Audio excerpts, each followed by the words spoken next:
if I gotta do it. Honorable Judge Bill presiding. What's good? Hold the fuck up. This is the judge? Yeah, I'm the fucking judge. What you gonna do? How is he a judge? Are you wearing Supreme? I'm the judge. I'm wearing Supreme. This the Supreme Court. What the fuck is going on? You need to shut the fuck up. Is the prosecution ready for the opening statement? Ready to lock his ass up, Your Honor. The defendant, Baku, was charged with 3 counts of murder, reckless driving, petty theft, and overall bullshitting. The defendant was arrested on December 29th, 2018, after getting pulled over for doing 85 miles per hour in a school zone. He had an encounter with the police that ended in an attempted murder. Other victims have not been found. Nobody else has been identified as a suspect, so his ass gotta be guilty. Yeah, he definitely getting 30 years. Alright, now the defense. Yes, Your Honor. My client, simply put, didn't do that shit. I mean, he might have got a speeding ticket, but that's it. If he murdered 3 people, where's the bodies? Where's the weapons? Y'all have 0 evidence to convict him. Dog, you are the worst attorney I've ever had. You ain't talking about shit up there. Oh, you want to come up here and testify? You already got a foot in that jail cell. Shit, I'm good. Order in the motherfucking court. Is the defense done talking that bullshit? Yes, Your Honor. Alright, prosecution, start calling up some witnesses. Prosecution calls young cash register to the stand. Oh, I'm about to get it. So tell me about yourself, Mr. Register. You already know who the fuck I am. Grammy Award winner for my single gone quadruple platinum. Swept up by Young Cash Register, aka Lil Broomstick. That song went fucking dummy. Do you have any personal connection to the defendant? Yeah, that's my boy. And let me tell you something. He did that shit. Guilty as fuck. What the fuck? Motherfuckers really ain't got no loyalty. Fuck you mean no loyalty? You just go up there. Yo, can you shut the fuck up? Bruh, he up there rapping that bullshit. You know what? I got some shit to say. Do not go up there and testify. You're the defendant. Don't say shit. Fuck it. Hey, call me up to the stand. This motherfucker going to jail. Mr. Baku, what shoes were you wearing on the day you were arrested? Pair of Yeezys. You mean these? Yeah, them is my fucking shoes. Oh, he guilty. Guilty. He did that Guilty, shit. guilty, guilty. The fuck y'all talking about guilty? Oh, he did that shit. I'll stomp one of y'all bitches out. How you gonna stomp a motherfucker out with a pair of Yeezys? You need to put on some Timbs. That's real shit. Objection! He's speaking facts. Objection! What the fuck? Objection! He's speaking facts. These Yeezy Boost 350s indicate guilt. Objection! He on that bull, Your Honor. How are my client's shoes relevant to the case? All he wears is Yeezys. Okay, you said all he wears is Yeezys. The suspect in each of the murders was described as being Fitted the fuck out, head to toe, in some damn Yeezy. Look at that jacket. That's Yeezy Season 2. Clearly, he's guilty. I don't see how his fit matters at all. Y'all really gonna lock this man up Over some damn Yeezys? I'ma keep it real, y'all. I ain't ever really fuck with Kanye. That's real shit. 100. Oh, He's fuck. speaking facts. You right. That's true. Dog, I'm going to fucking jail. Can I get a new lawyer? By the end of the night, you gonna be behind bars. Trust. Prosecution calls Obito to the stand. Finally. So, do you have any personal connection to the defendant? Nah, I just work at Popeyes. Do you know anything about the missing people? I know where the motherfuckers are. Is that right? They're not dead. They're in a higher dimension. Another Don't dimension. make no sense. How do you know that? The 3rd dimension. What are you talking about? Huh? Third dimension? There's no third dimension. Where'd he go? Wait a minute. What the fuck?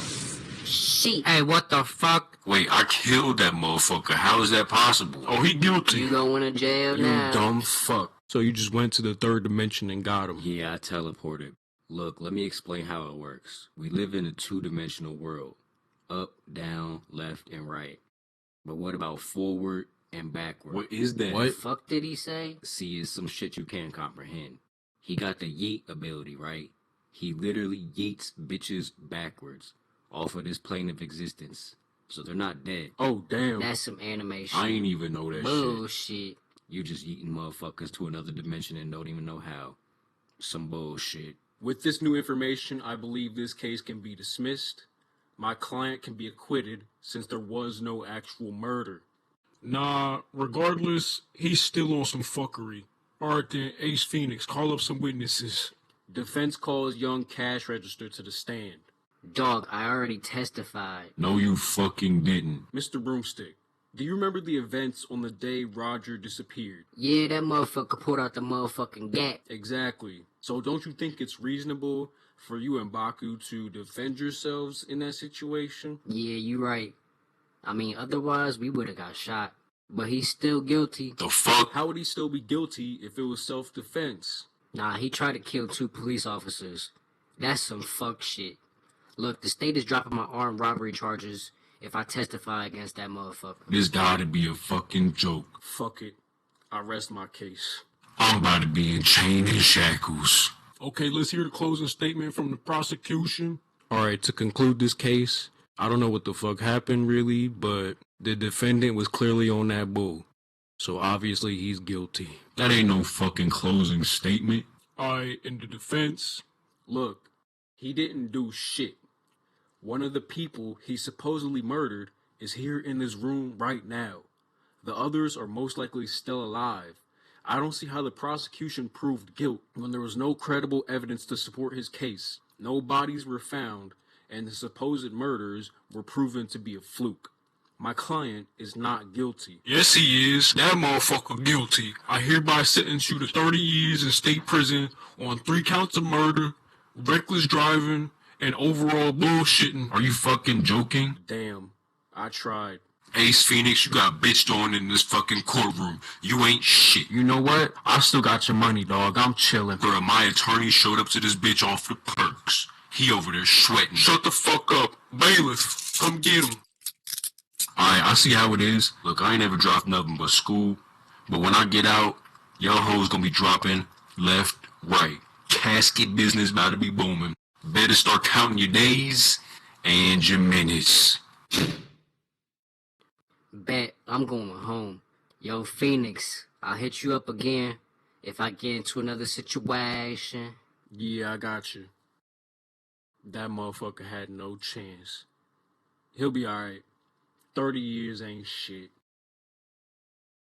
Family vlogs have been a thing as far back as YouTube itself has existed. The idea of family vlogging sounds good in theory, right? It's good-natured, friendly content that can be watched by kids and parents alike. The sort of content that you keep up with over a long period of time, connecting to the family as if they were your neighbors or your friends. But oftentimes, well-intended theories have a funny habit of losing their way when put into practice. I'm not going to hide the fact that I have a bias in this case, and it will probably show as the video progresses. In fact, it probably shows in the title. I don't like family channels. Granted, I'm not exactly their target demographic, but there's something about this type of content that has always rubbed me the wrong way. I will say this though, I am aware that there's certain aspects of parenthood that I can't relate to at this stage of my life because I don't have kids, although having Wilfer is sometimes not that far off.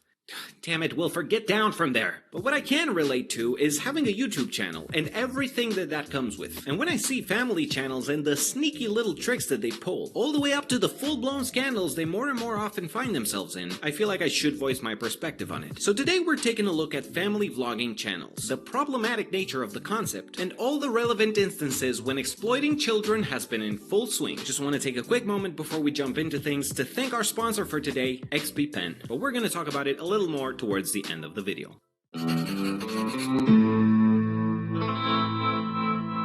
I read an interesting article recently on the psychology of social media, which I will link below if you're interested in checking it out. It was talking about how researchers found insecurity to be the main driving force behind posting on social media. Shocking, right? Noting that sharing the good bits of their life often gives individuals an increase in self-esteem, but a decrease in self-control. And obvious as that may be to anybody with a little bit of self-awareness, it's a trap that everybody can fall into. Now, that's all fine and dandy when all you're posting is what you're eating and how hard you've been working out, but when your content is based around your children, things can very quickly take an unpleasant turn. And to make a point here, we're gonna go into story time mode really quick. So gather around, kids. We're talking about moms being predatory with their kids without even realizing it. So a few years ago, I was browsing Facebook, back when that was still a thing that people under 40 years old did, and I saw an old classmate of mine from middle school who had recently given birth to a baby boy, and she was posting a picture of her kid completely naked with a caption saying something like, "I don't understand why everyone has a problem with my child. I don't care how many times you're reporting this picture, I will continue to repost it because I'm proud of my child and you cannot take that away from me." And I remember thinking, lady, people are reporting the picture to protect your child from online creeps, because in your delusion and chase for validation, you are endangering someone you are supposed to be protecting. You see, in this world of oversharing, I think for some mothers in particular, getting the endorphins from those likes and social engagement is directly incompatible with the responsibility to shield their child from harm. This is something that's not being talked about enough, in my opinion. Not only do parents/older people generally not have a good grasp on how the internet itself works, but they are oftentimes oblivious to the dangers of sharing private and embarrassing information about their kids when they are too young to be able to even consent to it. And so far, we're talking about just posting to a bunch of Facebook friends. Imagine how much more perverse the dynamic becomes when sharing your children's information online becomes profitable.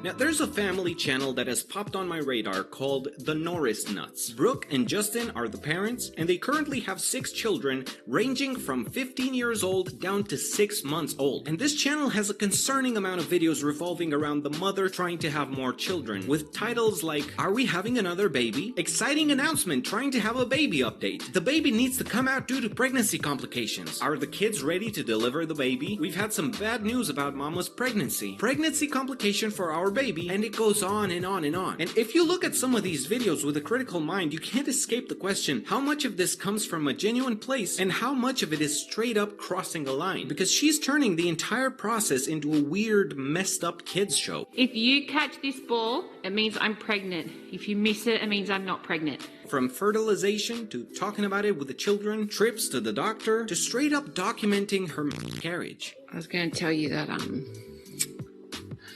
I'm bleeding and I'm not pregnant. It's not my fault. It's not your fault. It's not your fault.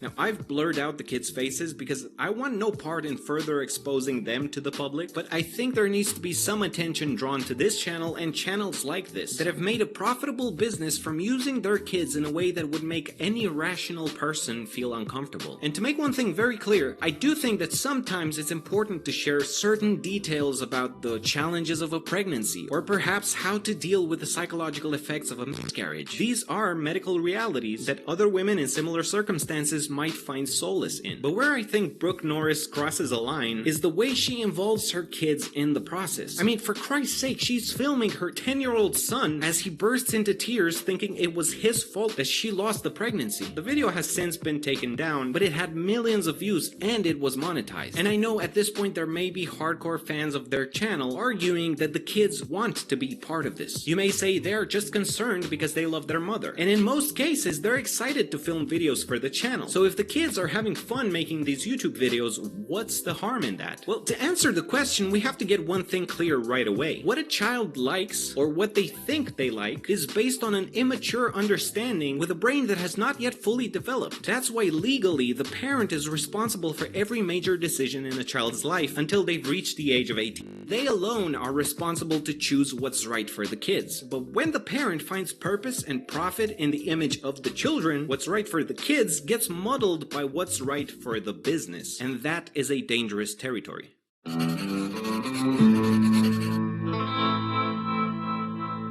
Return on investment, or ROI. It's a term used in business to determine whether an investment generates enough revenue to turn a profit. For example, if you have a golden goose and you make a living off selling its golden eggs, as long as what you're feeding the goose, putting a roof over its head, and keeping it happy so that it lays more eggs, as long as all of those expenses add up to less than what you're earning per golden egg, the whole operation is ROI positive. But if the goose bites you, if it only lays eggs when it feels like it, or in other words, if the the goose is named Wilfer, who I don't even know, do you even lay eggs? Cause you're like a boy goose.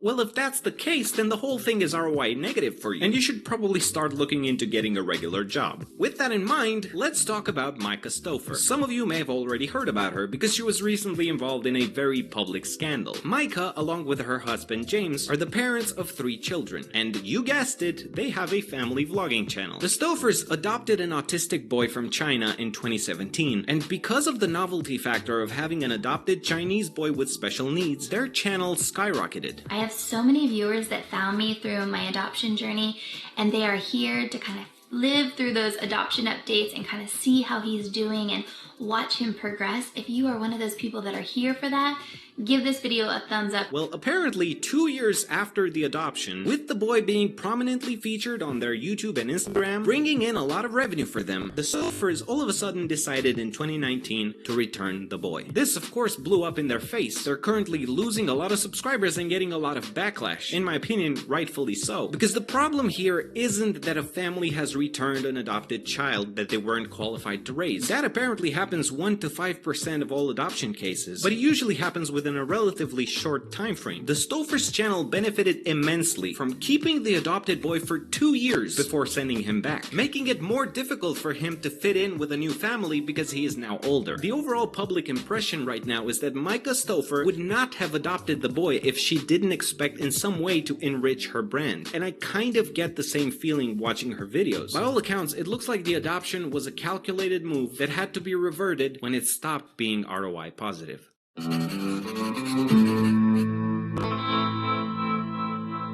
8 Passengers is another case of a couple of vlogging parents mistreating their children multiple times. Like in many other similar cases, the mother, Ruby, runs the channel, and it looks like the overarching theme of her videos is the strict discipline measures she imposes on her 6 children. A lot of the videos on the channel are now deleted, but in many cases you could hear the kids tell their mother they don't want to be on camera. They also often joke about how many lashes they deserve for various actions. So, what do you think is a reasonable outcome? 50 lashings. She stands on the ottoman and we all throw rotten tomatoes at her. And then we put her in that thing where her neck and her hands are like locked and then she sits like that all day. So distracting. In order to fix the behavior of her oldest son, Ruby and her husband decided to send him away to live for months at a place called Anasazi Camp. Now, I've looked into this place, and they claim to be a troubled teens wilderness treatment center, where teenagers discover a profound sense of self-worth and responsibility for the choices that govern the course of their lives. And they do that, among other things, by allegedly having the kids wipe their butts with rocks. We were told setting bear traps is the language we're going to use for, instead of toilet paper. And so I told Kevin, this is a terrible wiping rock. That would be terrible. That would be terrible. But this one wouldn't be bad. is smooth. I think that would work. And here's the mind-boggling thing. Multiple kids have died at these types of wilderness camps due to barbaric punishment by the camp instructors. There's articles about this online, and I'm gonna link some below if you're interested to find out more. Ruby came under fire when the oldest son openly talked in a vlog about how he hadn't been sleeping on a bed for 7 months. My bedroom was taken away for 7 months and then you give it back like a couple of weeks ago. I don't think our viewers know that. You've been sleeping on a beanbag. I was sleeping on a beanbag since October. My room back like 2 weeks ago. This sparked outrage in the comments and has put a spotlight on Ruby and her excessive discipline methods. And I think what we see here is how, as years go by and the kids in the vlogs grow up to be teenagers, they start to realize the messed up dynamic of being used for entertainment. I think there's an expiration date on any family channel. When we see this pattern of kids starting to rebel and not want to be a character in their parents' reality show anymore, that should, in my opinion, be an indicator of the almost abusive nature of family vlogging.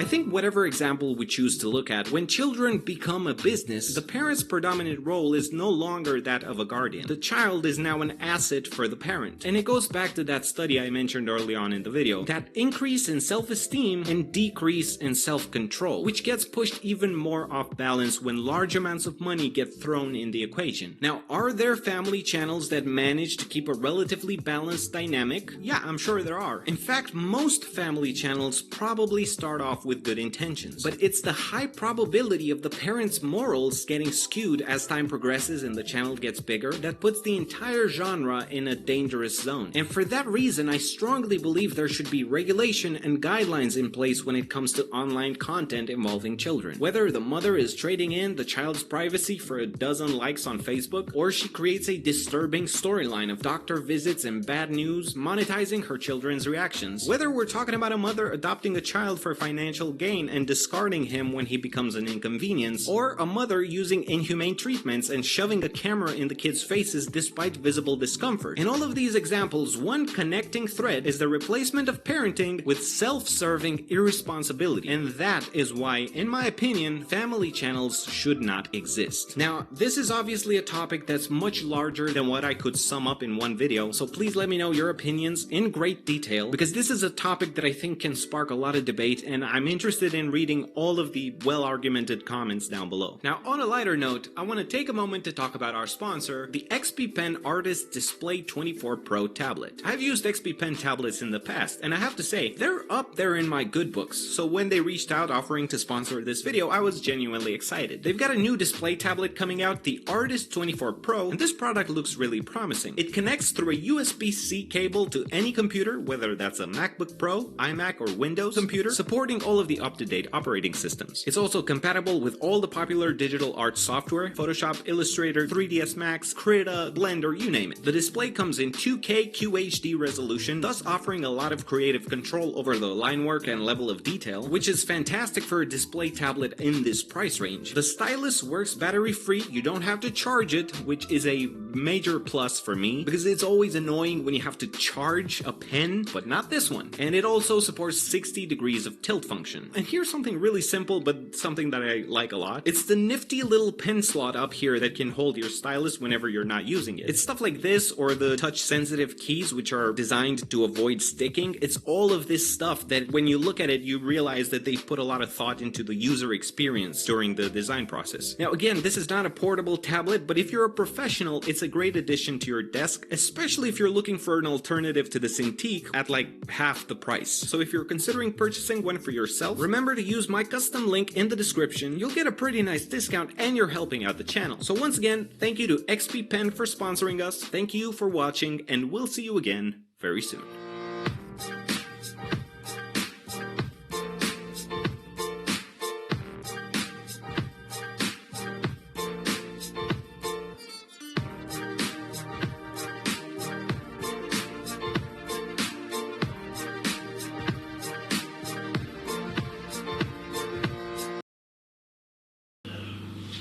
You know what it's like to go to sleep every night knowing you work for a bunch of psychotic killers and you bastards are probably going to end up killing me one day? You know what it's like knowing you've ruined my... Okay, everybody, come downstairs. It's time for the thing. What? Ah!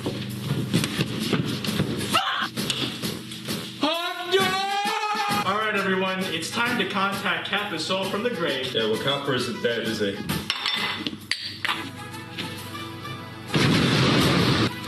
We're gonna contact Kappa's spirit through the power of Alexa. 3:28 a.m. Okay, spirits. Is there anyone here who would like to contact us? Kappa, if you're there, give us a sign. What if I called you a virgin? Would that get your attention? What if I called you a double virgin? You want a little kiss? Want a little kiss? Well, too bad you're not getting one. Ooh, what was that? Oh my god! The mirror's broken! And Kappa's in the background! Oh my god! Kappa Kaiju laughing in slow motion is playing on the TV! What's happening?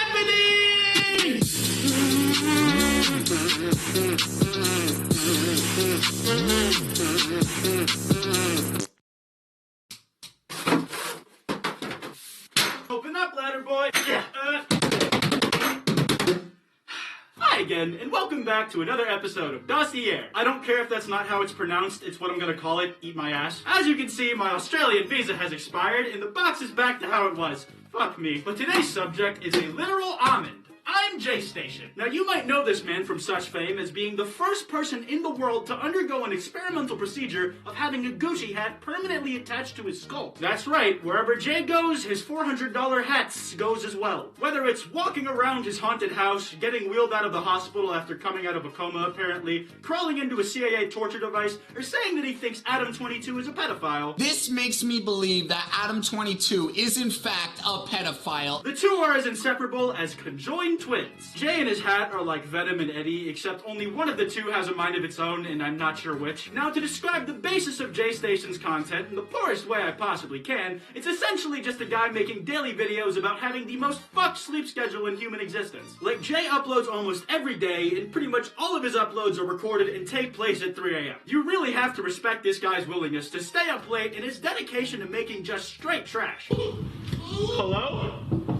Is there someone here in this room at 3 a.m.?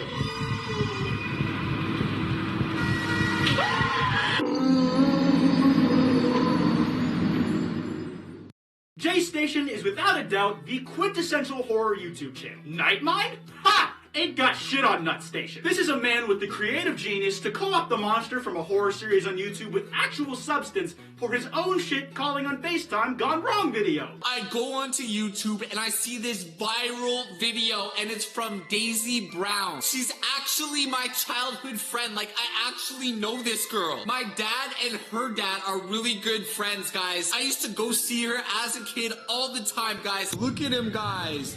Wow. Jeez. Yo. But hey, I could be wrong. Maybe these two actually are childhood friends. Fuck up, they're not. But regardless, Jay consistently churns out paranormal experience after paranormal experience for the general internet to consume. And I know it's been noted by a lot of people at this point that Jay Station has a lot of 3 a.m. videos, enough to fund a small private army if he felt like it, probably. But I didn't really grasp how much dominance Jay Station has on this particular corner of YouTube until I dug a little deeper. Like, for instance, if you go to an incognito tab in Google Chrome and type 3 a.m. challenges in the YouTube search, you'll find that the entire first page is pretty much just J Station videos. And if you scroll down, you'll find some 3 a.m. challenges made by other people as well, but not that much. It's mostly still just J Station summoning a dead fish back to life or something. In fact, if you go to J Station's actual channel, we can pin a more solid number on the amount of 3 a.m. challenges he's gone through. Lucky for us, Jay is very organized in putting all of his videos in playlists, with such classic collections as Summoning Creepypastas and Homeless. But the two playlists I want to draw your attention to here are the two biggest ones by far: 3 a.m. challenges and 3 a.m. challenge gone wrong. Now, both of these playlists are pretty much exactly the fucking same. Like, it's almost all the same videos in the exact same order, maybe with a few unique ones to each. But the point is, they are both filled to the brim with 3 a.m. challenges. And that tally, at the moment of me writing this, is 287 fucking videos. Nice! Of course, at the time that this video goes up, I'm willing to bet that it'll be a decent bit over 300. J Station makes a lot of these things, and not a lot else. But, let it not be forgotten that Jay does like to spice things up every now and then. He does have a playlist of 3 p.m. challenges, with a whopping total video count of what? J Station's 3 a.m. challenges are fake, no shit, and if you think they are real, you are almost definitely an infant, which is fine. We were all kids once and we all believed in dumb shit. Like, if you're my age, don't pretend Slenderman wasn't your shit back in the day. We all thought it was real, don't fucking lie. But as a result of J Station's fans being very clearly young and believing that every time they see J Station get murdered on camera or something that it's real, when someone says that it's fake, they are very quick to defend him. And again, not really by any fault of their own. A lot of them are like fetuses or something. But I would be lying if I said it wasn't funny to read some of their comments. My friend Hoover made a video on J Station, and that video showed pretty high up in search for a while when you looked up J Station's name. But he did such a good job of replicating J Station's clickbait style that when Jay's fans clicked on it and found out that it was in fact not a J Station video, but instead a video of some fat Josh Peck looking guy calling Nutmeg Jay a fraud, they were none too happy. A French YouTuber called I Am Gestation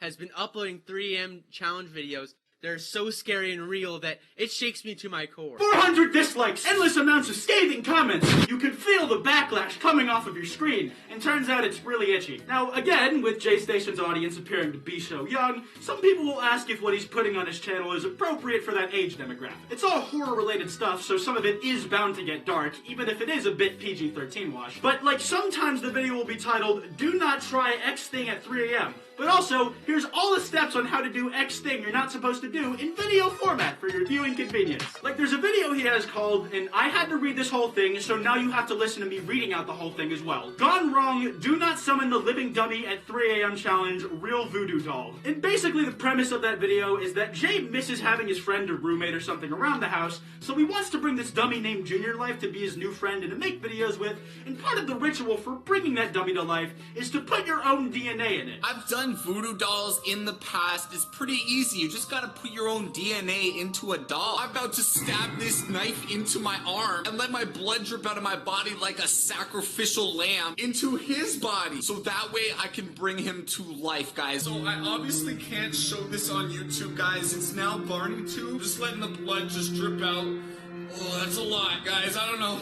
I'm getting a little bit lightheaded. I got the blood all over Junior, guys. It's everywhere. Look at this. Now, I know that seems really bad on first glance, but my real issue with this isn't that Jay told the viewer that to bring an inanimate object to life, you need to cut yourself and pour your blood into the dummy. No, it's that he said that you just need to put your DNA in the dummy, and the type of DNA that he chose was blood. That is some vanilla-ass shit, Jay. The whole bit before him cutting himself was obviously meant to be comedic. Like, he gives the dummy fucking Gucci glasses and talks about how handsome he is. Come to think of it, it sounds kind of like he wants to have some epic sex time with said doll. I respect it, I guess. So I took Junior home, I took him out of the box, and instantly I felt a connection. I gave him some awesome swag, like some Gucci glasses, a designer t-shirt, and some Walmart jeans. And now he's looking like a certified stud. He looks like he could just walk up to a girl and instantly make her moist. Now, the first time I watched that bit, it did get a chuckle out of me, but it was immediately ruined when my guy Jay decided to use blood to bring the dummy to life. There's so many other forms of DNA to use, man. You could have used your hair, which I guess is also boring, but there's dead skin cells. You could have used a severed human toe, or,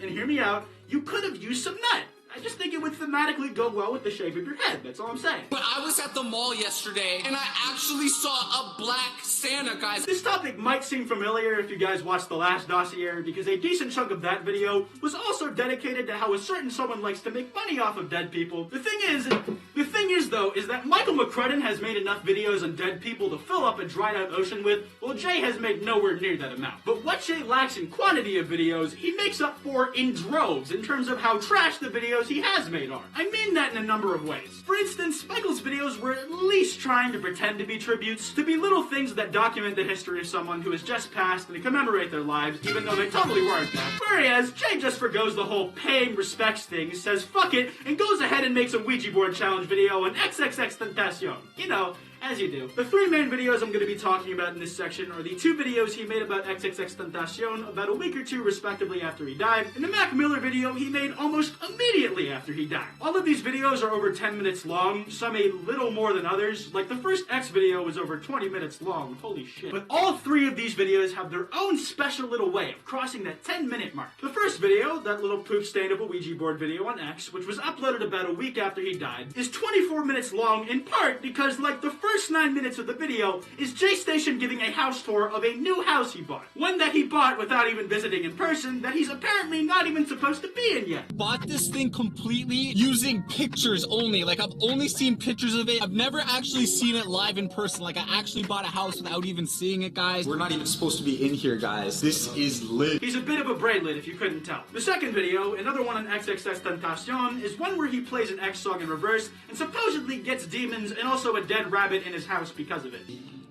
There's nobody fucking. Oh my god, what the hell is that? No freaking way.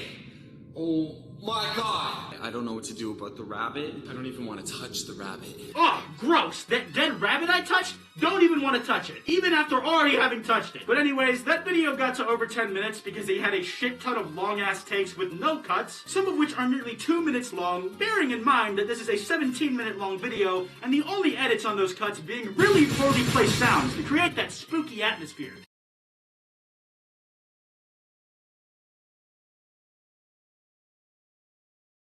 In pretty much all of these long takes, he's walking around aimlessly, not really sure what to do with himself, and saying some variation of "I'm scared" or "I'm freaking out." I got goosebumps. My hair is standing on its edge. I'm pretty scared about this. I'm getting like really bad feeling about doing this. I am freaking out, guys. What the frick, guys? I just got so scared right there. Guys, I'm so scared. Guys, I'm freaking out. Guys, I'm freaked out. I am so scared. Freaking out. Oh my god. God. Oh my god. Oh my god. Oh my god. And with his most recent video on a dead guy, the one on Mac Miller, he takes the idea of long fuck-off takes to the next dimension, where the majority of the video is just one nearly 10-minute long take with the only editing being more sounds. Oh, but also some subtitling this time. Some subtitling on what the fucking magic Alexa box that J-Station says he can contact the dead through is saying. Now, J-Station says some things in these videos that are contradicted by the very existence of the videos themselves. Like in the Ouija Board X video, Jay and his friends go on and on about how much they enjoy X's music and how much of a good person he was in life, and how much they respected him as a person, sounding very much like someone trying to cover their ass. I'm sure X is like a good spirit, guys. Like, he was an awesome person. He was always preaching positivity. I also got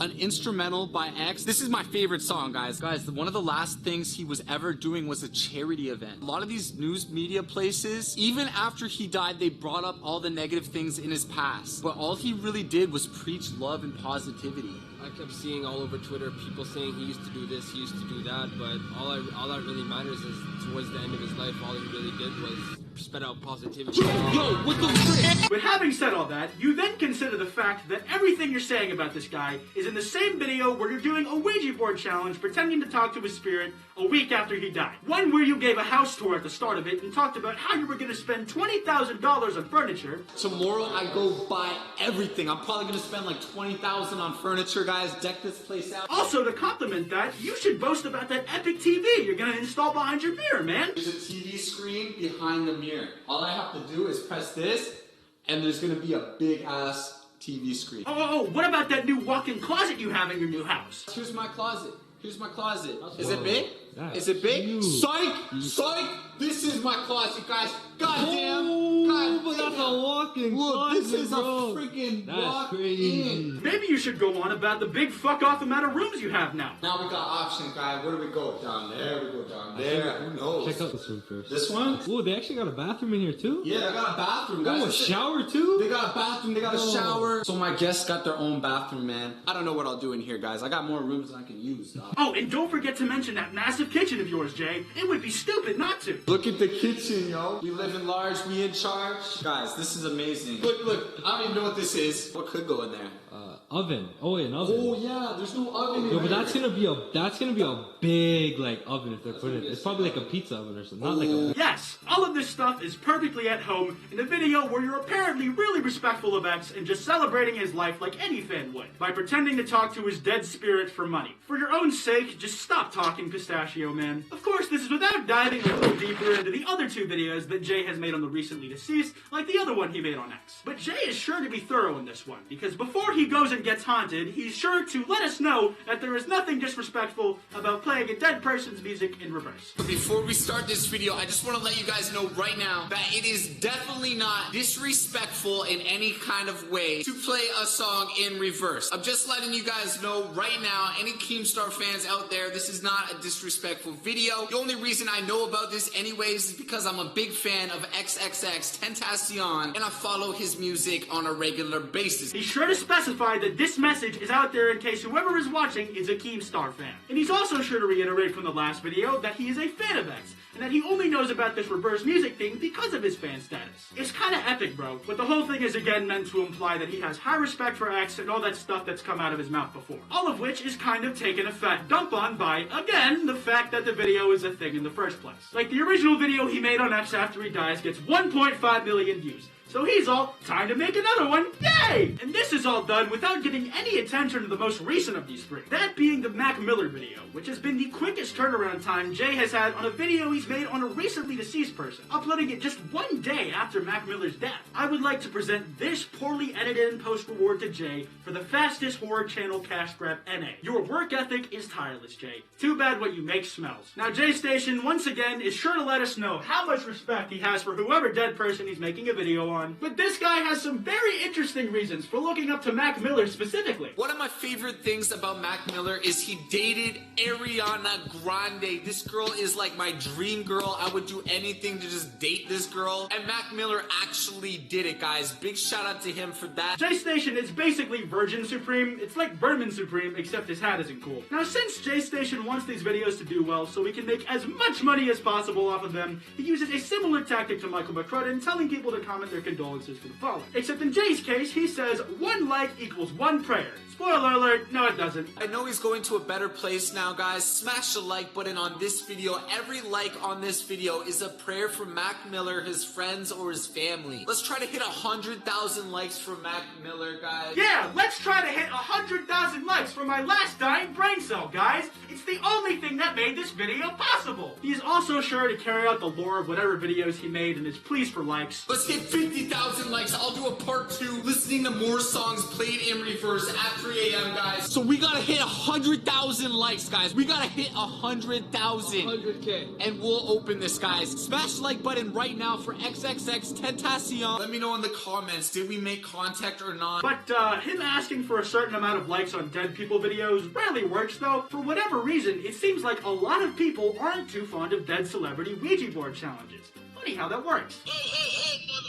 Oh my god, he swore at me! He just hung up on me! Dude, he says we need to give him fried chicken. Much earlier this year, back in January, around the time Logan Paul was on the chopping block for doing some not-so-swell things in the suicide forest, J Station saw the situation from afar and thought, hey, this is the perfect time to make a video in the suicide forest. The entire world is talking about the suicide forest right now, and since I've always wanted to go to the suicide forest, what better time to go than now? I've talked about this thing with J Station in the suicide forest in a video before, but in case you're unfamiliar with this whole situation, let me catch you up to speed real fast. So Jay makes that video in the suicide forest. It's 50 painful minutes too long, but in the thumbnail of that video, marketing genius J Station decides to include a blurred stock image of a man hanging himself next to a picture of J Station looking shocked. Does life imitate art, or does art imitate life? Now the video got some attention, got some backlash, eventually got removed, and so J Station made a response. Entitled, "So Sorry, J Station's not giving a flying fuck mentality" was on full display here. The first 50 seconds of the apology is a parody of the Logan Paul video of the same name, where J Station makes himself cry with onions.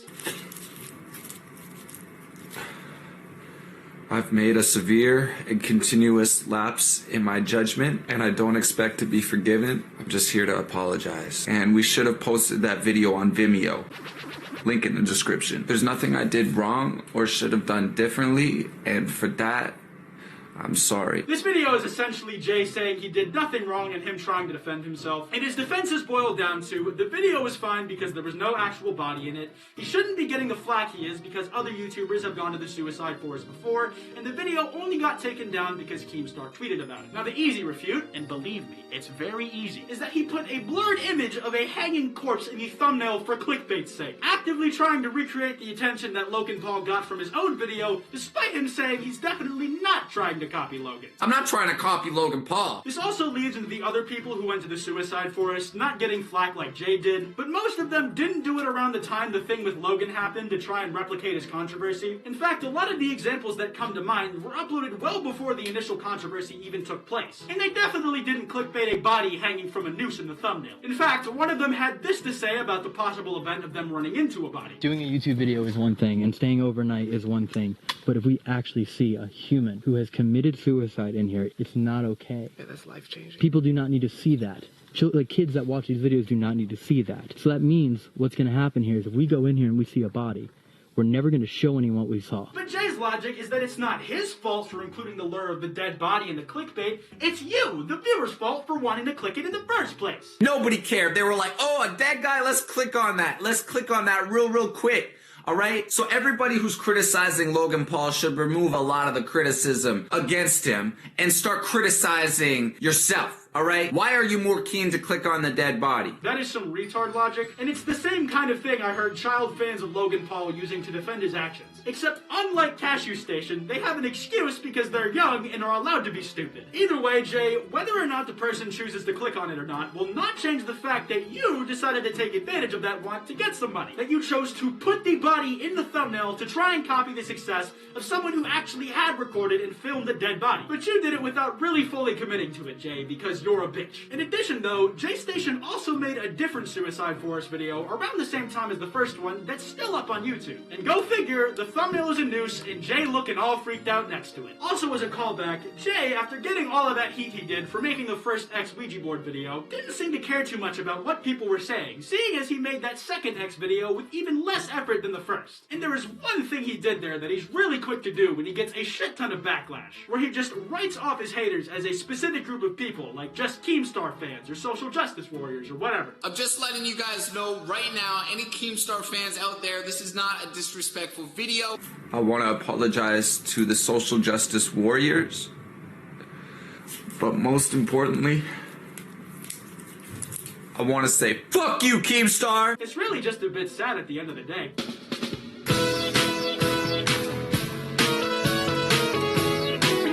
Speaking of fuck you, Keemstar, the weirdest video on Jay's channel that I've seen by far is one that is literally just 7 minutes straight of Jay Station choking on his own spit. My mistake. That's just his exposed video on Keemstar and Drama Alert. Not clickbait, by the way. But basically the video is Jay just saying how much of a hypocrite he thinks Keemstar is. Anyways, let's just take a look at this, and spoiler alert, the video's a train wreck in about every way you can imagine. 3 days after XXX passed away, Michael McGreedy uploaded 3 videos loaded with ads. So I guess Keemstar is pissed off that people are actually monetizing these kind of videos. But I went on his channel, guys, literally, he's got a video called XXX Tentacion Memorial Shut Downs the Street. And the video is monetized. This guy is the biggest hypocrite I've ever seen.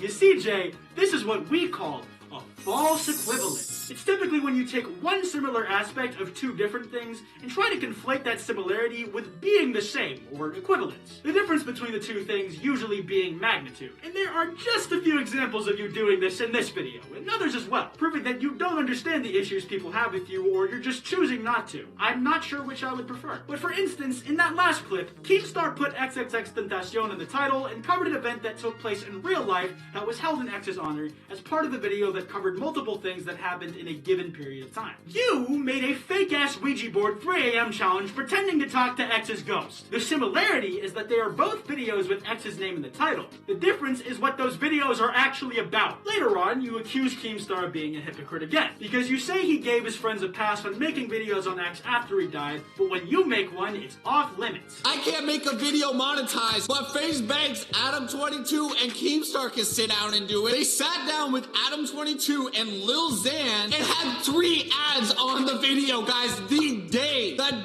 X died. The thing is, the video you're using as an example of Keemstar giving his friends a pass is almost entirely the four hosts reflecting on how good of a person X was in life, how good of an artist he was, how he affected them as people, things they were going to do with him that they never got to do. It really serves, in my opinion, as a proper tribute to X commemorating his life. I feel crushed because we didn't get to do the shit that we said we were going to do. Like, he had always just said, like, come stay with me.